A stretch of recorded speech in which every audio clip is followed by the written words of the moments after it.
Good afternoon. It's Friday, the 20th of March, 2026, just after 1 o'clock. Welcome to UK Column News. I'm your host, Mike Robinson. Joining me by video link today are Patrick Henningsen and Basil Valentine. Later in the programme, Heiko Khoo is going to be joining us to take another look at Palantir and the pressures building to have them dropped from the NHS contract. We're going to be covering the release of the Gaza Tribunal report, claims of EU preparation for war with the United States over Greenland, and Ofcom has been demanding money with menaces from foreign companies again. But we're going to begin today with Patrick and the latest on Iran, Patrick. And well, it is day 21. Yeah, it is amazing that we're now 3 weeks into this war that we were told by the Trump administration, by their allies, by Israel, that this would be over very quickly. It would be days that would topple the regime. Well, here we are 3 weeks later, and plans are afoot to extend it for many weeks more. Nobody quite knows what to expect here. So the main development this week, Mike, has been the war entering a new phase. Israel struck the world's largest gas field. This is the South Pars gas field, shared by the Iranians and the Qataris, that supplies the world with a massive percentage of its natural gas and LNG. Israel had the bright idea to attack it. And Iran said in advance what they would do if that happened. They would attack all of the Gulf oil and gas infrastructure facilities around, in Kuwait, in Saudi Arabia, in Qatar, etc., UAE. And guess what? That's exactly what the Iranians are doing. And now the United States, the Europeans are throwing their hands in the air saying, wait, don't do that. Don't do that. This is going to destroy the global economy. This is going to create a massive inflation spike for everything around the world. Will these countries in the West be able to withstand that level of shock? But I think it's a bit too late for that. So things have developed. It also conceivably could drag Turkey into this conflict a bit more, because they're heavily reliant on this natural gas from this South Pars gas field here. So, and this is a story we'll bring up on screen here, Middle East Research and Information Project, a website which I follow. The war has crossed boundaries, perspectives on Iran and the region under siege. So this is now a regional war. Effectively, it was before, but now we're getting further down that road. So that's a massive risk, I think, for the rest of the world. And invariably, Mike, great powers will be drawn in now to secure their interests. This is how world wars begin. Certainly, this is how the Second World War began. So this talk right now that this can be contained, this is just a local conflict that they can contain, this is just not credible. It's not a credible argument at the moment here. And in terms of this, how things could cascade regionally, I want to put this report up on screen from 21st Century Wire. Again, amazing work by Freddie Ponton. Inside the Caucasus drone corridor, fueling tensions with Iran. Now we're talking about Azerbaijan. There is evidence that the U.S. and the Israelis are, again, using Azerbaijan as a corridor to attack Iran. Iranian naval ships have been hit in the Caspian Sea, and now Armenia as well looks like it could be engaged. This is an incredibly well-researched piece, and it just shows you the level of the drone technology that's being used, how it's being used to attack Iran, what types of drones, which countries produce these drones. All of that data is in this excellent research piece at 21stcenturywire.com. Again, Freddie Ponton doing great work. Incredible work, in fact. Now, another stage, Mike, is a stage of brutality that this conflict has gone into. The Israelis, as you know, have a policy of targeted assassinations. They have attacked and killed Iran's supreme leader in the opening days of this war, and now the Israeli Defense Minister Israel Katz, we'll bring him up on screen here. A new doctrine has now come into play. Okay, this is after they have assassinated this week Ali Larijani. This is the head of the security and potential future leader of the country. But this is one of the most, I think, moderates in terms of ability to negotiate. Israelis are bragging that they killed him this week, as well as the intelligence chief. And this is what Israel Katz is saying. No one in Iran has immunity, and everyone is a target. And he goes on to say, Iranian intelligence minister Khatib was killed. We will continue to eliminate and hunt them down. He's talking about every Iranian official Israel is claiming, and the United States is backing this up, that they're terrorists. So if they're killing the supreme leader, they're now targeting his son. So anybody, and this could include at some point the president, members of parliament, and they're just going to hunt them down one by one. So anybody who holds any office, high office in Iran, is potentially going to be targeted and marked for killing, assassination by Israel. This is total warfare. Okay, there is no coming back from this. So if Israel is not restrained, this is all but guaranteeing we're going to see a bloody conflict that will not end in negotiations, that will only end on the battlefield, and who knows how many dead civilians that's going to entail. That's what Israel, that's the gauntlet they have laid down here. Where's the United States? Where are the British on this? Where are the Europeans? Is anybody going to weigh in and somehow draw this thing to some kind of a situation where parties can negotiate or talk to each other? It doesn't look likely. We had a little bit of video there, Patrick. Yes, this is the video from Israel Katz, but this is from, well, listen closely. He's saying it here. אחרי הסיכולים העוצמתיים של בכירי המשטר, מנהיג איראן בפועל לריג'ני וראש ארגון רצח בעם, הבסיג' סולימני, חוסל הלילה גם שר המודיעין האיראני חטיב, שהיה ממונה על מערך הרצח והדיכוי הפנימי של המשטר באיראן ועל קידום איומים חיצוניים מול ישראל ומדינות האזור. מדיניות ישראל ברורה וחד משמעית. אין לאף אחד באיראן חסינות וכולם על הכוונת. ראש הממשלה בנימין נתניהו ואני הסמכנו את צה"ל לסכל כל בכיר איראני שנסגר עליו מעגל מודיעיני ומבצעי ללא צורך בקבלת אישור נוסף. נמשיך לסכל ולצוד את כולם. גם במהלך היום הזה צפויות הפתעות משמעותיות בכלל הזירות שעלו מדרגה את המלחמה שאנחנו מנהלים מול איראן והחיזבאללה בלבנון. So total escalation, including Lebanon as well. That's where we're at. Absolutely. But it's not going all the United States way anyway, or at least. So if we put this on screen, this is an F-35, apparently with a missile heading towards it. So this fighter was forced to divert from its combat mission over Iran and make an emergency landing at an undisclosed U.S. airbase in the Middle East. The story broke yesterday and was eventually confirmed by the Pentagon, although not fully. US officials have acknowledged the aircraft was hit by what is believed to be Iranian fire. That's how they're describing it. The pilot survived and is reported to be in a stable condition in hospital.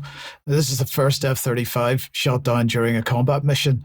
Iran claimed that it successfully struck the aircraft using its air defense systems, and that's why even a partial hit is significant. Because if Iran, I'm now quoting from a comment online, by the way, if Iranian air defenses were able to track and strike an F-35, it could suggest improvements in detection systems or exploitation of gaps in US operations. It also challenges the perception that stealth aircraft can operate in Iran with impunity. So that was a quote that was online and fairly good analysis. Now, that's 16 US aircraft have been lost since the war began. That's including multiple Reaper drones shot down by Iranian defenses. Of course, the 3 F-15 fighters that were mistakenly shot down, allegedly by Kuwaiti air defenses, if that's what it was, and also the KC-35 refueling aircraft, which crashed in western Iraq, killing all 6 personnel on board. And now that latter one was officially, at least, a mid-air collision, although Brian Gerrish, at least, absolutely is skeptical of that claim. We'll talk about more on that on Extra. But Patrick, I just wonder if you've got any thoughts on this, because obviously this is the first time an F-35 has been shot down in combat, and it definitely demonstrates that it is not immune from this kind of attack. Well, the Iranians have been saying that they have radar systems, and it has been shown that they are able to detect with their own proprietary systems, they're able to detect stealth aircraft. And once the lock has been achieved, then that aircraft has to disengage and then mission aborted. Otherwise, they can be targeted up to a range of 500 miles. So, and if you think about the combat distance, Mike, of what it takes to fly a mission, the limitations of an F-35, the longer the radar perimeter for detection, the less likely they can carry out missions without putting the pilot and the plane at risk.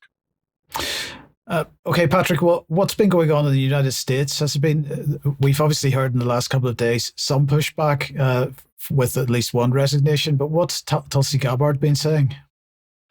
Well, this is the biggest story right now in the United States. They just had the House hearing on national security threats. So you can see this. There's the DNI, Director of National Intelligence, Tulsi Gabbard, next to John Ratcliffe, the CIA Director, Kash Patel as well, FBI Director. So Tulsi Gabbard was really, her feet were put to the fire because her office basically, Congress and Senate lawmakers are saying, there's no evidence of an imminent threat that Iran was going to attack. Did your office, Tulsi, have any evidence of this? And here, you can watch this dramatic exchange for yourself. I mean, this is just an incredibly important, I think, exchange right here between the senator from Georgia, John Ossoff, and Tulsi Gabbard, Trump's DNI. But watch. Under the law, you are responsible for providing national intelligence to the president, correct? Yes. And to the heads of executive branch departments and agencies, yes? Yes. And to the chairman of the Joint Chiefs and senior military commanders? Across the IC, yes. And to the Senate and the House and relevant committees, correct? Yes. And the law states that the national intelligence you provide to Congress, quote, should be timely, objective, and independent of political considerations, correct? Yes. And you noted in your opening statement you're here fulfilling a statutory responsibility and that your testimony, quote, represents the IC's assessment of threats, That's right. Correct? That opening statement, as submitted to the committee in advance of this hearing, stated that as a result of last summer's airstrikes, quote, Iran's nuclear enrichment program was obliterated, end quote, correct? That's right. And is that in fact the assessment of the intelligence community? Yes. So the assessment of the intelligence community is that Iran's nuclear enrichment program was obliterated by last summer's airstrikes. Yes. And the opening statement you submitted to the committee last night also stated, quote, there has been no effort since then to try to rebuild their enrichment capability, end quote, correct? That's right. And that's the assessment of the intelligence community. Yes. The White House stated on March 1st of this year that this war was launched and was, quote, a military campaign to eliminate the imminent nuclear threat posed by the Iranian regime, end quote. That's a statement from the White House. Quote, the imminent nuclear threat posed by the Iranian regime. Was it the assessment of the intelligence community that there was an imminent nuclear threat posed by the Iranian regime? The intelligence community assessed that Iran maintained the intention to rebuild and to continue to grow their nuclear enrichment capability. Was it the assessment of the intelligence community that there was a, quote, imminent nuclear threat posed by the Iranian regime, yes or no? Senator, the only person who can determine what is and is not an imminent threat is the president. False. This is the worldwide threats hearing where you present to Congress national intelligence, timely, objective, and independent of political considerations. You've stated today that the intelligence community's assessment is that Iran's nuclear enrichment program was obliterated and that, quote, there had been no efforts since then to try to rebuild their enrichment capability. Was it the intelligence community's assessment that nevertheless, despite this obliteration, there was a, quote, imminent nuclear threat posed by the Iranian regime? Yes or no? It is not the intelligence community's responsibility to determine what is and is not an imminent threat. Okay. That is up to the president based on a volume of information it is precisely that he receives. It is precisely your responsibility to determine what constitutes a threat to the United States. This is the worldwide threats hearing where, as you noted in your opening testimony, quote, you represent the IC's assessment of threats. You are here to represent the IC's assessment of threats. That's a quote from your own opening statement.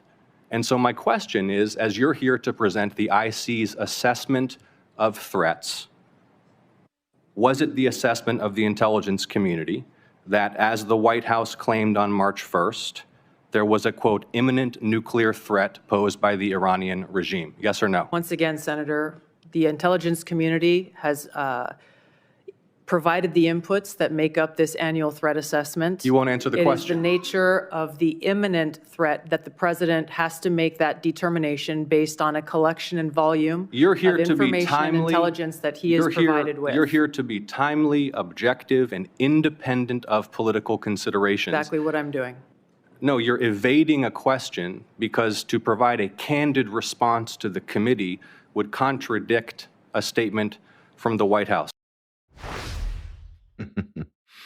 Wow. So that was repeated, Mike, 3 times by other senators during this. So Tulsi really got it during these hearings here. So basically, she's saying that Donald Trump can declare an imminent threat no matter what the intelligence community says. So what's the point of having an intelligence assessment? That's what they're saying here. And just to back this up on the British side here, this is Jonathan Powell. He is a UK security advisor here. He attended the U.S.-Iranian talks, and he can confirm there was a deal on the table. Iran was making massive concessions. And again, if you back that up with the U.S. intelligence community's own assessment that they weren't pursuing a nuclear weapon. They had no intention of doing that. So that's the gist of it. Now, at the same time, a massive resignation, the first major resignation here, the counterterrorism chief, his name is Joe Kent. He resigned very publicly right before this hearing here. And he's saying, after much reflection, I've decided to resign as director of National Counterterrorism Center. He works for Tulsi Gabbard. This is in her department here. And he says, I cannot in good conscience support an ongoing war in Iran. Iran poses no imminent threat to our nation. And it's clear that we started this war due to pressure from Israel, and it's a powerful American lobby.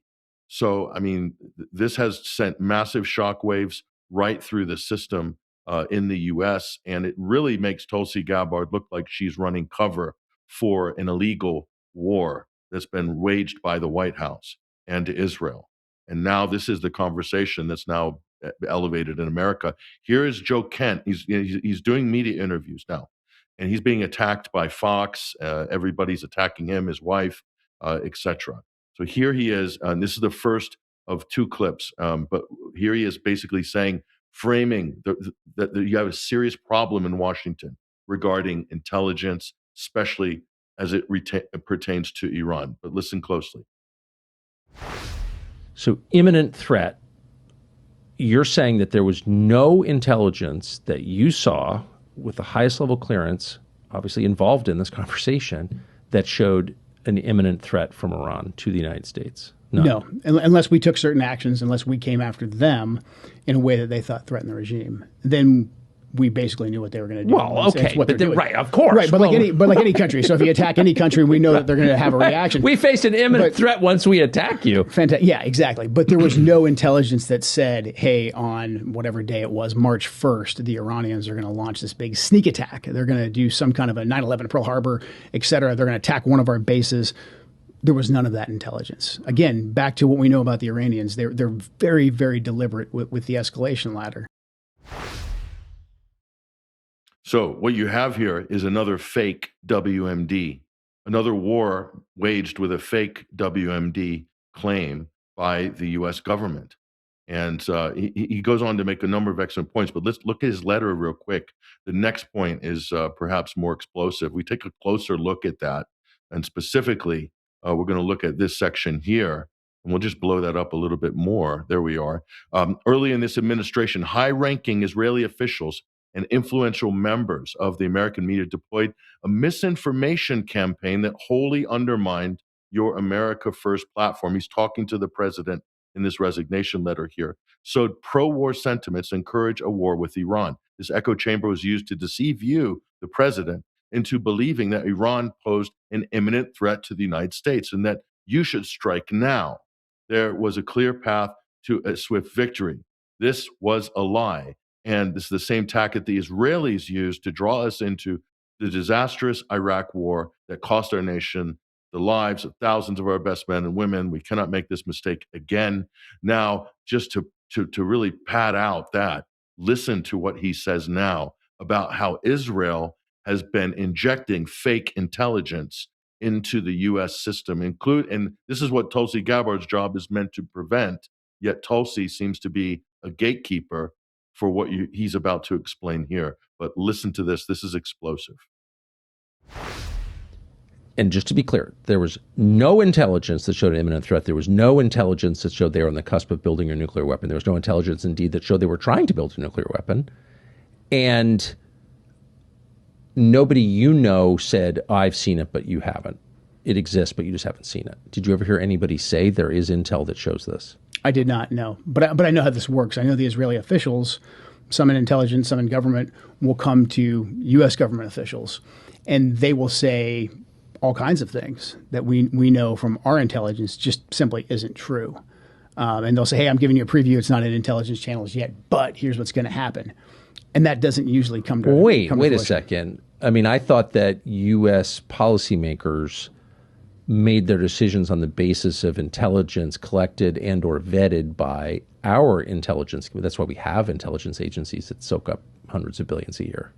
But you're saying that Israeli officials short-circuited the entire U.S. government and just went right to American policymakers and said, it doesn't matter what your country says, here's what we know? Is that what you're saying? I mean, usually they're pretty slick, and they'll say, hey, this isn't in intelligence channels yet because it's going to take some time to get there. And here they're on the cusp of building a bomb. They're going to, I don't know, you pick your topic. A lot of times they'll sample different things until they find what sticks. But in general, the narrative about, they're going to do a preemptive attack, or really just they're going to build a nuclear weapon. And if we don't stop them now, they're going to build a nuclear weapon. And enrichment is the pathway to that. They're going to continue enriching at whatever percent. Enrichment became the narrative. And so that hung up and that short-circuited and really sabotaged the entire negotiations, because the Iranians basically said, like, we're not going to negotiate if the whole starting point is no enrichment. And again, that had nothing to do with a nuclear weapon, and the Iranians essentially agreed to that. So the Israelis came in, they moved that red line, and they would do a lot to say, like, oh, they're enriching, and you know what that means? That means in X amount of time they could have a nuclear bomb. You have to ask now. And then the way the ecosystem would work is that the talking heads on TV, your Mark Levins, Sean Hannity's, et cetera, they would say basically the exact same thing that night on TV, or there would be a piece written in the Wall Street Journal, the New York Times, that would say something very, very similar. Yet, if you looked in classified intelligence, we didn't see any of that. What Joe Kent's talking about is a conspiracy. They're hitting policymakers, they're hitting the White House, and they're also hitting the media at exactly the same time to create the impression of a consensus about something that's people are claiming to be happening, but isn't actually happening. So, I mean, this is just absolutely incredible here. And there's just so many examples that have come out this week, Mike, including this one that go against all the claims that are being made by Pete Hegseth, Donald Trump, and Marco Rubio. Trump was warned, it's confirmed, by multiple sources, of a likely Iranian retaliation on Gulf allies if there's any attacks on Iran's energy infrastructure, that there would be retaliation. But also that they would retaliate against U.S. bases. And that's exactly what happened. So the White House is saying that, well, we had no idea of foreseeing that Iran would attack U.S. bases. We didn't have any intelligence. Well, that's not true. They absolutely did. So, I mean, it's just one thing after another. Now, here's the last thing, and I have to thank the Gray Zone for this report. And this shows you how bad the fake intelligence has infected Washington here, how Israel and the FBI manipulated assassination plots to goad Trump into the Iran war. So, and we'll break this down a little bit here, but Max Blumenthal wrote this piece. Officials have yet to produce any evidence that Iran played a role in either of these alleged attempts on Trump's life. Yet, since those fateful events, Israel-aligned Trump advisors, Israeli intelligence, Prime Minister Netanyahu himself have gone to extreme lengths to order to make this tied to Tehran, these assassination plots. More shocking still is the fact that, get this, the FBI has manufactured a series of assassination plots, successfully convincing Trump that Iran was hunting him on U.S. soil with highly sophisticated teams of hitmen. All of this was fabricated. In fact, this last fake plot is all basically has been ginned up using FBI informants. Okay, so now we have the details of this. And this includes ties to, although it needs more analysis, to what happened in Butler, Pennsylvania, the assassination attempt on Trump during the 2024 campaign. So a lot of this is shrouded in sort of nebulous bureaucracy by the FBI in this case, but this is just absolutely stunning, this revelation here. Excellent report by Max Blumenthal at the Gray Zone, but it just shows you how corrupt this is. And it's not the first time, Mike, that we've seen this. If you read Trevor Aronson's Terror Factory, you'll see just reams of these fake terror plots on U.S. soil that are used to basically bolster whatever the administration's policies are and extract public relations currency from it. Thank you for that, Patrick. Now, let's move on then to Palantir. Now, in Wednesday's program, we showed this article here. It beggars belief. MOD sources warn Palantir's role at the heart of government is a threat to UK's security. Now, this, of course, is adding some momentum to the campaign to get Palantir out of the NHS. But Basil, let me welcome you to the program first. Just give us the latest on this, and also tell us about the graphic that was attached to that particular article covering the companies that don't have shareholdings in Palantir. Hello, Mike. Great to be with you. We'll be joined in a couple of minutes by Heiko Khoo, the academic, who is one of the lead campaigners to get all Palantir contracts with the British government cancelled because this farrago continues to mushroom. Yes, it turns out that large British pension companies are invested in Palantir.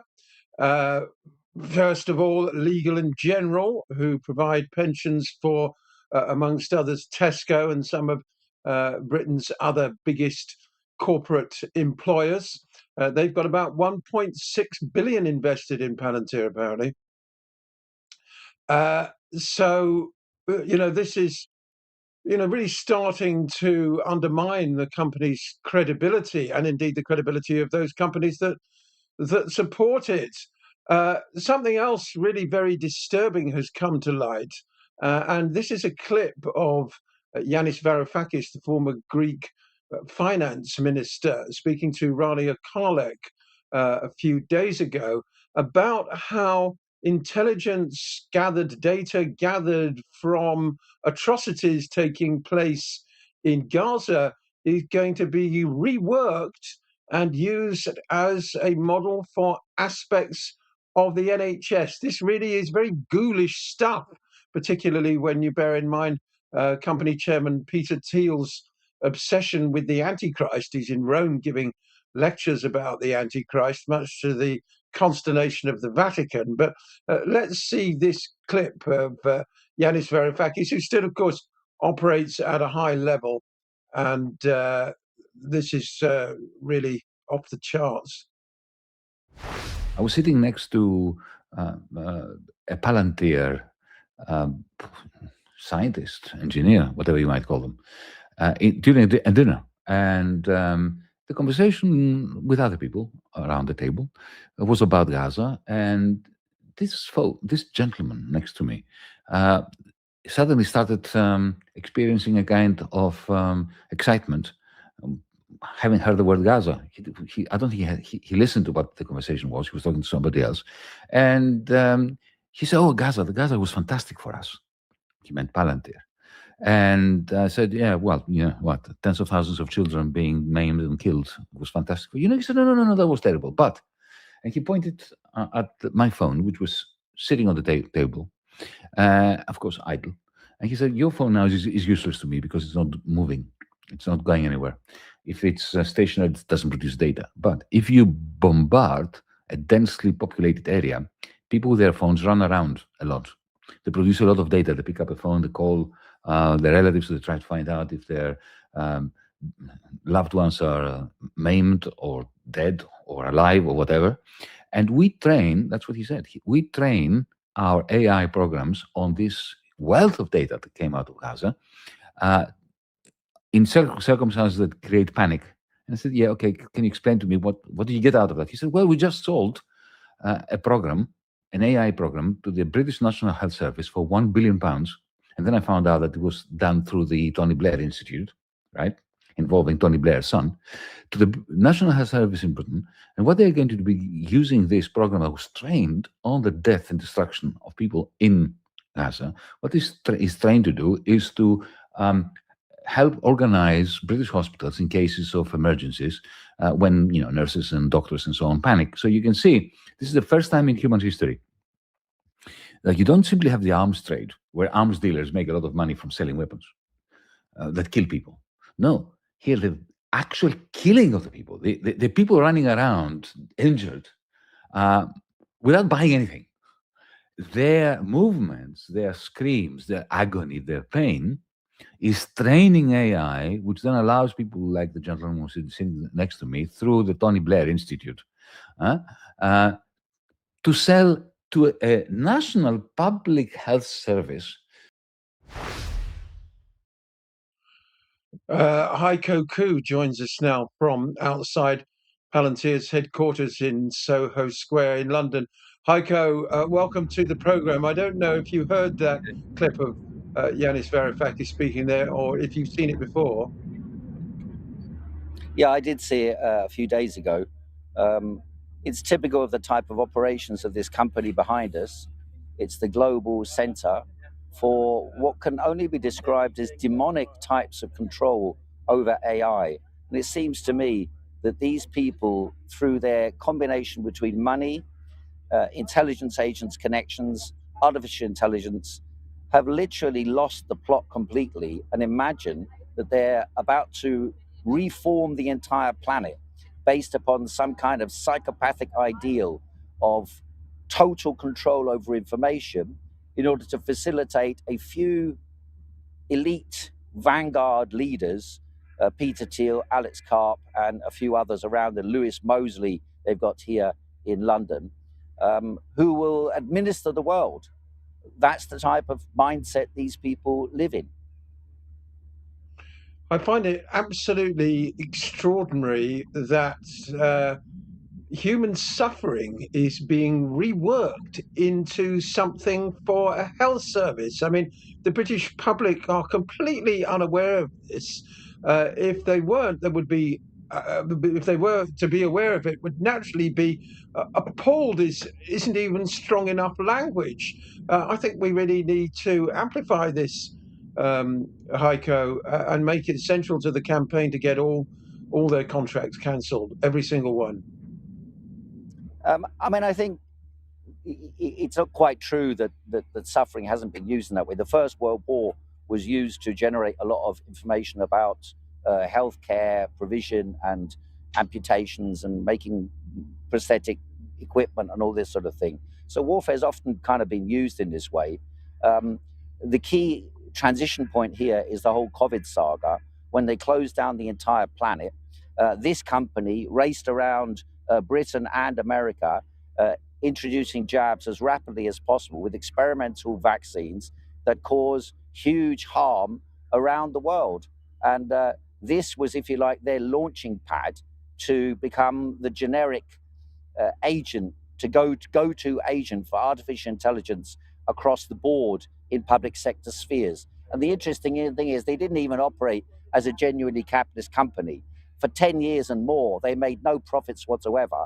And only after massive government contracts, in other words, state subsidies, do they end up finally being in a position where they can be the central lever of international, global surveillance, monitoring, and slaughter around the world. That's the game they're playing. And they're combining all these different elements, military, data as a generic force within government, efficiency, healthcare,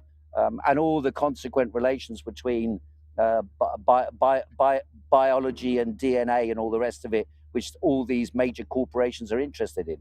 And so it's a totalistic vision of controlling the world through data.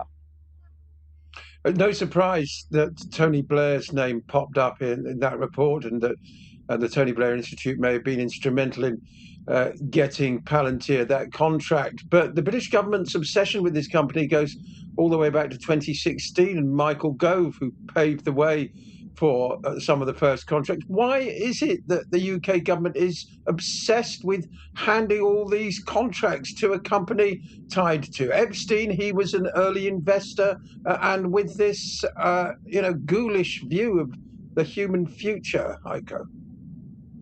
I think you basically have to look at Israel and the associations between Israel and the Zionist entity and its allies and its influence to understand why such corporations, which weren't making profit, should have been closed down years ago, should have gone bankrupt years ago, why they are still operational, and how they became so influential and powerful around the world.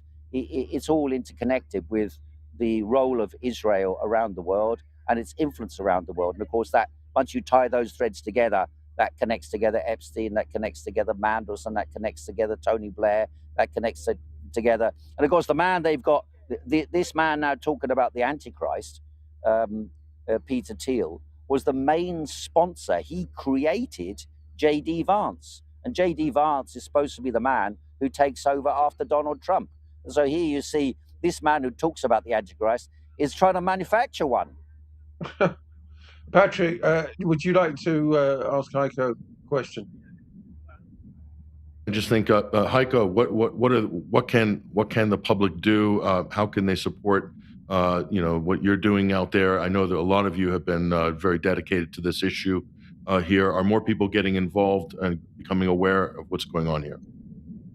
It's something I've had in my mind for a year and more, but to be honest with you, I was scared to do it because for a long time, if you're on your own and you start a protest against Palantir, then you're asking for big trouble. I saw that picture, the video yesterday of Steve Sweeney being blown up, a bomb dropping right behind him. That's almost certainly a Palantir type operation.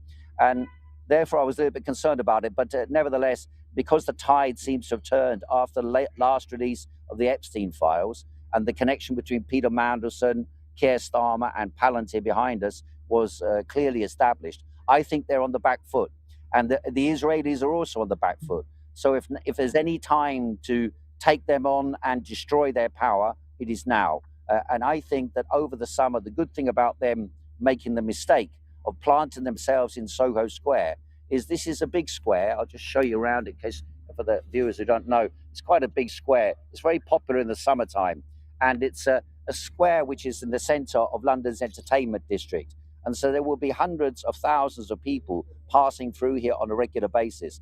And we're making music, we want to have a dance, we want to create an atmosphere of a festival type feeling that people question how AI has ended up not only taking away the jobs in this area, which is the main media, arts and music area, but also in threatening the lives of the whole of humanity and the freedom of the whole of humanity. And it's not even hidden by them. They've openly declared these things. They are making war on humanity itself. And therefore, I think this can become a beating heart of resistance, almost like a Woodstock, if you like, over the next year or so. And Palantir is sensitive to this. They had protests in Denver and they closed their office in Denver and moved to Florida only last month. So no, we don't want them to close down here and move somewhere else. We want to shut them down completely. So we're having protests here every Thursday, 4 o'clock. We're having speak outs at Speaker's Corner, but really it's going to take off in the summertime, and it's gradually taking off. That's great to hear. And if people can't make it to Soho Square, where else can they find out about the campaign, Heiko? Well, I'm posting most of the stuff on my own Substack. So it's Heiko Khoo, HeikoKhoo.substack.com. That's where I'm posting stuff. And there'll be lots of new songs on there. I've been making songs, and they're really, I'd say they're very cool. Thank you. Thanks so much for joining us, Heiko. Back to you, Mike. Thank you, Basil. Thank you, Heiko. And thanks, Patrick, as well. Now, Patrick, let's come back to you then. And the question of Israel versus Russia. Well, this is really along the line of the Palantir story here. We're talking about AI and how this has been used on the battlefield here, but not just that, internationally here. Another great piece by the Gray Zone. This is by Wyatt Reed. Now, this is interesting. This is a military spokesperson from Israel. IDF threatens elimination for Russian leaders who wish Israel ill. Now, that's incredible. Let's look at that a little bit closer. A spokesperson from the IDF has drawn outrage in Moscow after threatening that Russian authorities who wish Israel ill could be subject to elimination, suggesting that Israel could hack into Russia closed-circuit television cameras around the capital to identify and track targets. And just further on this, asked by a journalist with one of the Russian radio broadcasters here regarding this threat here in Israel, do they actually have access to Russian traffic cameras and CCTV networks here? And the response here was they declined to answer, but said Khamenei's, the Iranian leader's elimination shows our capabilities are serious. No one who wishes us harm will be left aside, is what she says here. And MASH, this is I think this is a Middle Eastern media outlet or a Russian tech outlet here, but they revealed that the Israeli software firm BriefCam has been used in Russia by private providers since 2010s, is founded by Israel's Hebrew University. BriefCam uses AI to let users review hours of video in minutes and make their videos searchable, actionable, quantifiable using AI tools. Here are some of the firms, some big names as an example of who is integrated with BriefCam here. You got Salient, Bosch, Verint, among others here that have fully integrated and using BriefCam systems here. So this is an Israeli company, and the IDF threatening to weaponize this technology here. And just finally, to go back, this was developed originally by Israel's Ministry of Housing Construction to safeguard illegal settlements in occupied East Jerusalem here. And the governments who are using this around the world, including the United Kingdom and many others listed here. And just to note, a French court found that the government's use in France of BriefCam was illegal, citing multiple violations of French and European privacy laws here. Yet it's being used all over Europe, all over Asia, North America, and even places like the United Arab Emirates as well. So, I mean, that just kind of it really adds to what Basil and Heiko were talking about the size and scope of this network and how these tech companies are effectively Trojan horses. And now it's being weaponized. Should people be taking these threats seriously? I'm certain Moscow will be looking at this very closely. Well, Moscow should be taking it very seriously. Everybody in the West should be taking it very seriously as well, because we've been trying to bang this drum for quite some time, Patrick, to make the point that the Western tech industry has Israel totally embedded in just about everywhere. And, this is a major concern for people, or it should be. So we'll talk about that and extra as well. But look, let's move on and remind everybody that if you do like what we do, we need your support, your ongoing financial support. If you can support us financially, you can get details on the UK Column website. If your income doesn't support that, then please do at least share this program, any other UK Column content you find interesting, because that helps us defeat the censorship regime in this country and in other countries as well. Tonight at 7 p.m, Jerm is discussing who benefits from the war against Iran. Join him at 7 for that. And Carl will be on at 9. And the headline, or the title for that, is Trump's humiliation, begging China to save him from Iran war disaster. So 2 programs to watch tonight. Now, Basil, let me bring you back to the program again. And the Gaza Tribunal has issued its report. Just tell everybody what that is, who's behind it, and what the report says. Thanks, Mike. Yes, I mean, although you'd hardly know it from the scant reporting in the corporate syndicate press, the independent Gaza Tribunal published its findings this week. It heard testimony from witnesses, including journalists, medics, academics, survivors, international law experts, and whistleblowers, doing a job that should really have been undertaken by the Crown Prosecution Service. But of course, they've been preoccupied with arresting elderly clergymen and peace campaigners holding pieces of paper. The aim of the tribunal was to uncover the full scale of British complicity in genocide, and it concluded that the British government failed in its fundamental obligation to prevent genocide as per the Geneva Convention, and further that Britain has, and I quote, been complicit in atrocity crimes and in some instances actively participated in them. The co-author, Shad Hamouri, warned that humanity has crossed a red line of genocide, accusing top UK officials of lying, manipulating the law, and protecting the interests of foreign governments and big businesses, not the British public. The former Labour leader, Jeremy Corbyn, co-authored the report, and he said that the tribunal aimed to serve as a landmark contribution to the campaign for justice and as a historical repository of evidence for generations to come.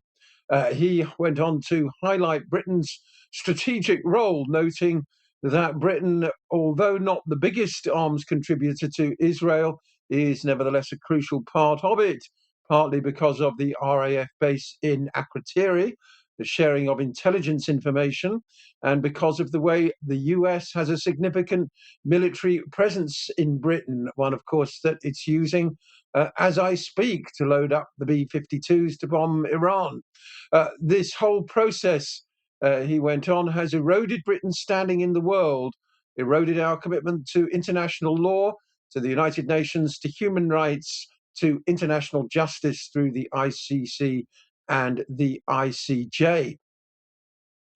So, of course, the atrocities haven't finished either, have they? It turns out that we're going to hear in a minute about Steve Sweeney, the rocket that landed within a few feet of him, causing him injury in Lebanon, it's believed may be made by Rafael, a company with British operation, which is headed up by Lord Hutton, a Labour peer. And of course, the spy flights include the one that was in the air when the World Kitchen British aid workers, James Kirby, James Henderson and John Chapman, were murdered in Gaza in April 2024.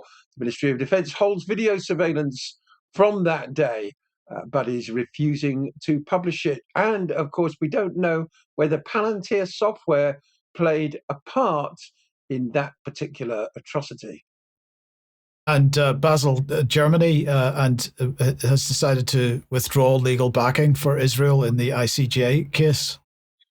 Yeah, this is significant. Germany has been one of Israel's staunchest supporters throughout the genocide, but they appear to have had some sort of change of heart because they've withdrawn their support, as it says on the slide, for Israel from the case. So that significantly weakens the Israeli side because they were the only major European country doing so.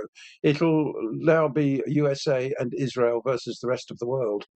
Thank you for that, Basil. Now, Patrick, both Basil and Heiko have mentioned Steve Sweeney, so just introduce the clip because we're going to show what happened to him. Well, this is a British journalist, I might add. Yes, he works for RT International. He is the station chief there, lead correspondent in Beirut, Lebanon. Very important location for international news. He's a war correspondent here. Watch what happened while he was filing one of his recent reports about a bridge collapse in southern Lebanon. Further rocket attacks were reported against Nahariya and admitted.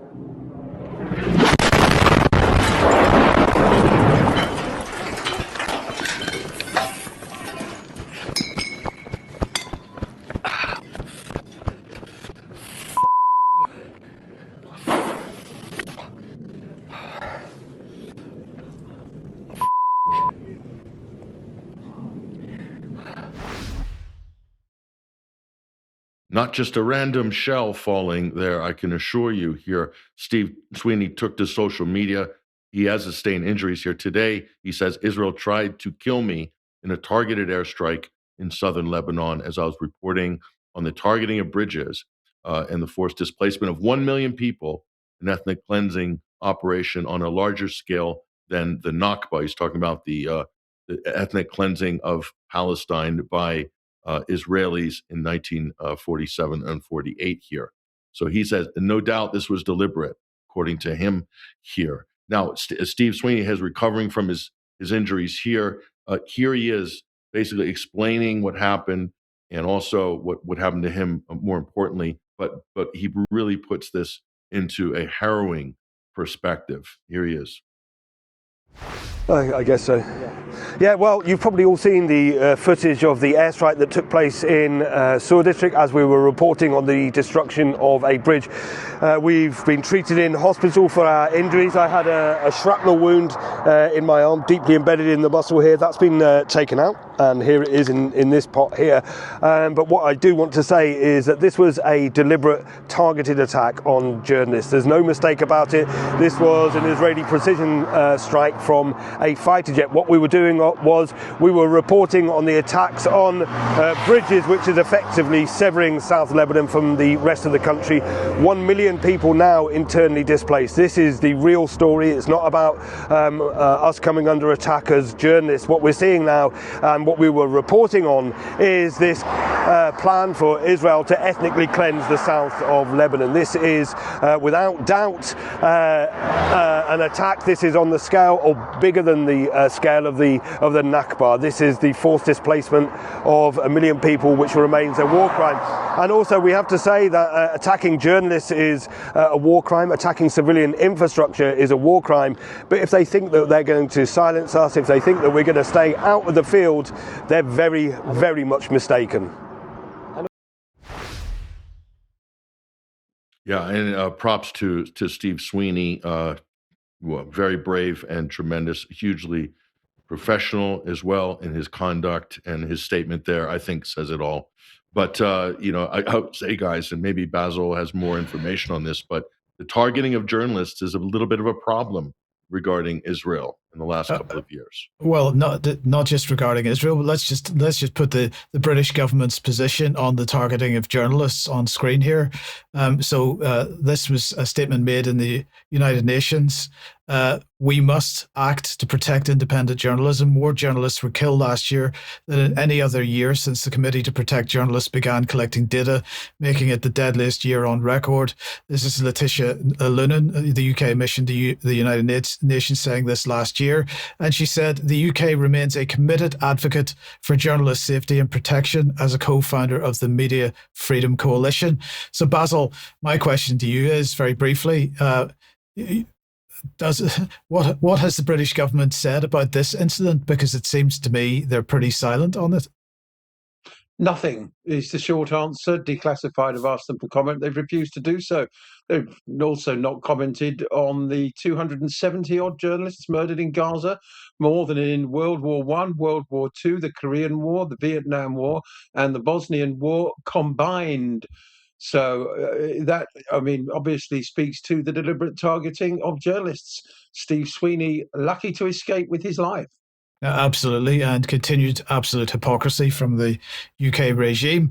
Okay, let's move on then to Denmark and Greenland in particular. So according to this article from DR, effectively the Danish equivalent of the BBC, Denmark was preparing for full-scale war with the United States over Greenland in January, alongside France, Germany, and the other Nordic regions. Now, elite troops and F-35 jets with live ammunition were sent, allegedly, and runways were to be blown up to prevent an invasion. DR said that Donald Trump's threats to seize Greenland were taken so seriously that wide-ranging preparations were made to forcibly resist the US invasion of Greenland.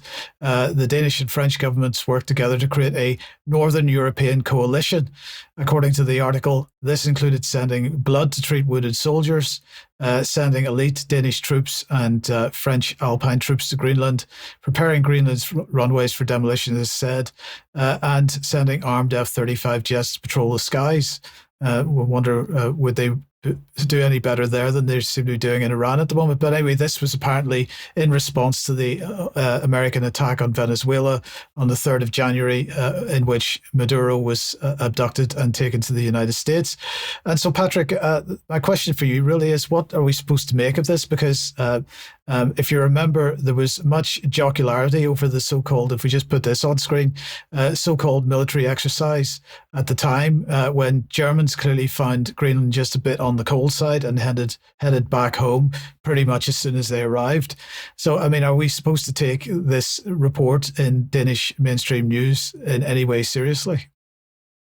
I mean, this is just probably the equivalent of a sort of a NATO barroom brawl at the end of the day of exercises and training. It might as well have happened that way. But what I think it also shows is just I don't know how much they say they drew up these plans, Mike. How realistic is this? Is this more for the Danish domestic political audience that these types of reports are being elevated there? But realistically, I just don't ever see that as happening. But it really just shows you the whole artifice of NATO, the edifice of NATO is disintegrating, and this is just a good example of it. Yeah, absolutely. Okay, well, we're going to end today then with Ofcom. So let's bring them on screen because following an investigation, Ofcom has decided to fine 4chan, the online community, £450,000 for failing to comply with the UK's online age check requirements. Now they have to Ofcom is saying that the platform now has to implement highly effective age assurance by the 2nd of April or face a daily penalty of £500. So this is what they had to say following an investigation and so on. They went on to say, we've also fined 4chan £50,000 for failing to assess the risk of people in the UK encountering illegal content on its site. This is fundamental, they say, to keeping users safe. In order to put in place appropriate safety measures to protect people, especially children, providers must first understand how harm could take place on their platforms.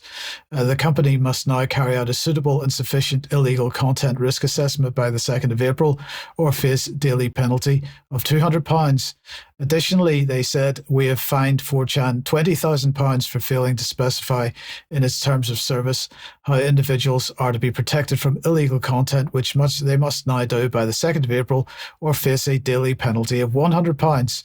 So 4chan, for its part, basically yawned and stuck its fingers up at Ofcom and said, in the only country in which 4chan operates, the United States, it's breaking no law, and indeed its conduct is expressly protected by the First Amendment. Now, the BBC reports Ofcom is saying that the UK is setting new standards for online safety. Age checks and risk assessments are cornerstones of our laws, and we'll take robust enforcement action against firms that fall short. And I'm going to say this is complete nonsense, because producing a press release detailing a completely unenforceable so-called fine is not robust law enforcement.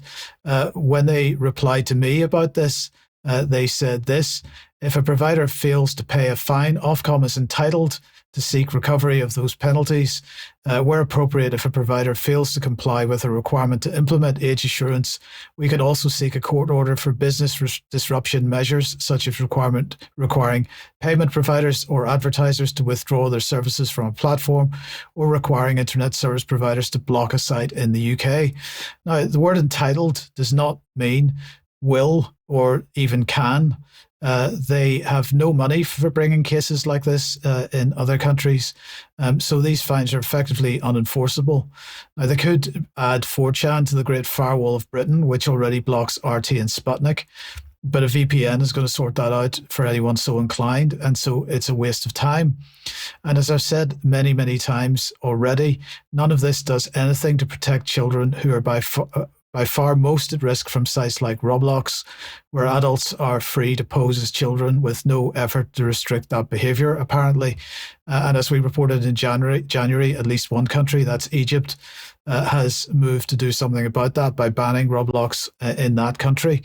Now, Ofcom insists that age assurance is the way to protect children. Of course, it is absolutely the way to implement a form of digital ID. But Patrick, this whole claim that they are, fining companies in the United States or any other country in the world, and that those countries should pay any attention to that, is just ridiculous. Yeah, especially look at what's the business model of 4chan. I mean, how important is Britain to its future? Are they just going to go the way of BitChute and other websites that basically just down-tooled operations and just given up on sort of trying to exist behind the Great British Firewall here? And note that 4chan is completely accessible, and you can get anything you want on 4chan in China. So, I mean, even China hasn't blocked 4chan. So probably because the Chinese government doesn't really view it as any kind of a threat. Because most of the users are using it for like sharing anime, basically. I mean, so anyway, it's also the place where QAnon was launched, and how QAnon proliferated. The online conspiracy cult was 4chan, and very enthusiastic users included Jeffrey Epstein and Ghislaine Maxwell. By the way, I just thought I'd add that. Well, yeah, indeed. So 4chan perhaps deserving of some criticism in some ways, but we'll talk about that much more in extra as well. So if you are a UK Column member, stay on the live stream and we'll have some UK Column news extra for you in a few minutes' time. Otherwise, thank you very much to Patrick, Basil and Heiko for the contributions today, and for everybody that's watched. Don't forget Germ and Carl tonight, and have a great weekend. We will see you at 1 p.m. as usual on Monday. See you then. Bye-bye.